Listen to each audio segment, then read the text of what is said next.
623 channel ప్రేక్షక దేవుళ్లకు కొండ శ్రీనివాస్. రాష్ట్రీయ శివాజీ సేన హైదరాబాద్ జిల్లా బాధ్యతలు నేను చూస్తుంటాను.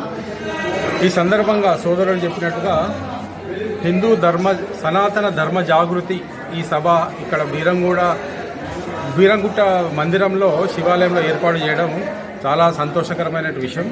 ఒకవైపు బాగేశ్వర్ ధామ్ సర్కార్ ధీరేంద్ర శాస్త్రి గారు ఒక పెద్ద ఎత్తున సనాతన బోర్డు ఏర్పాటు చేయాలని, మరోవైపు రాజాసింగ్ గారు ఈ రకంగా హిందుత్వవాదులు అందరూ కూడా తమ తమ పరిధిలో సనాతన ధర్మానికి ఒక బోర్డు ఉండాలి, సనాతన ధర్మాన్ని కాపాడాలి, నేను ప్రతి హిందువు సహకరించాలనే ఉద్దేశంతో మన దేశంలో పలు చోట్ల ఇటువంటి కార్యక్రమాలు చేస్తున్న ఈ సందర్భంలో ప్రతి హిందువు కూడా మన పెద్దలు చెప్పినట్టుగా 1000 ఏళ్ల పరాయి పాలనలో మగ్గిపోయినటువంటి ఈ దేశంలో ఈరోజు హిందువు పరిస్థితి చాలా దారుణంగా ఉంది. మన కళ్ళ ముందు మనం ప్రత్యక్షంగా చూస్తున్నాం.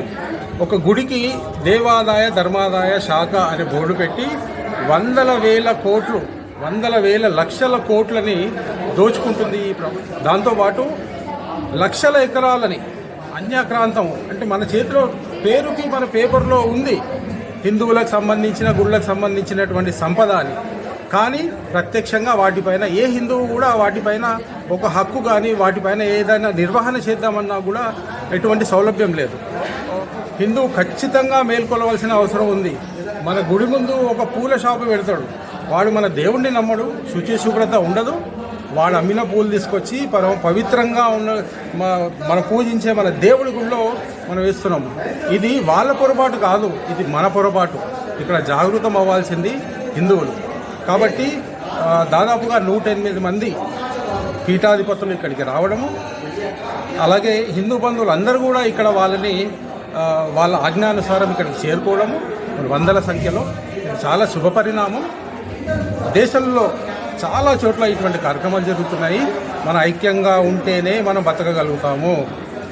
ఏ రోజైతే మన ఐక్యత లోపిస్తుందో, కాస్తో కూస్తో ఉన్న ఐక్యతతో ఏదో నెట్టుకొస్తున్నాము. ఈరోజు ప్రతి హిందువు ఖచ్చితంగా తమ మాన ధన ప్రాణాలను కాపాడుకోవాలి అని అనుకుంటే హిందువుగా బతకడం నేర్చుకోవాలి. ఈ సందర్భంగా ఇక్కడికి వచ్చినటువంటి ప్రతి ఒక్క హిందూ బంధువు